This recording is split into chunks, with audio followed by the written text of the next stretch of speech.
Ready to electrify Los Santos? Today, we're slamming a Tesla Plaid into GTA 5. First, you'll need OpenIV, a free program for modding GTA 5. Download and install it, making sure it's pointed to your Grand Theft Auto V directory. If you don't have it already, install Script Hook V and the Lua plugin. Next, find a reliable Tesla Plaid mod. I've put a link to one in the description. Download the mod zip file and extract it to a convenient location. Inside the extracted folder, you'll usually find instructions, but here's the gist. Open OpenIV and enable edit mode. In the top right corner, navigate to Grand Theft Auto 5, Mods, Update, x64, DLC Packs.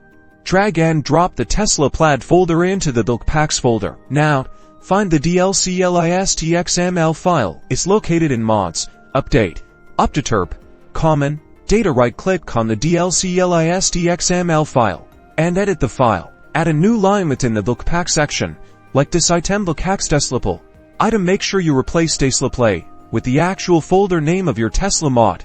If different, save the file. Launch GTA 5 and use a trainer, like menu or simple trainer, to spawn the Tesla Plaid. The trainer allows you to search for the car by name, enjoy your new electric ride, and tear up the streets of Los Santos.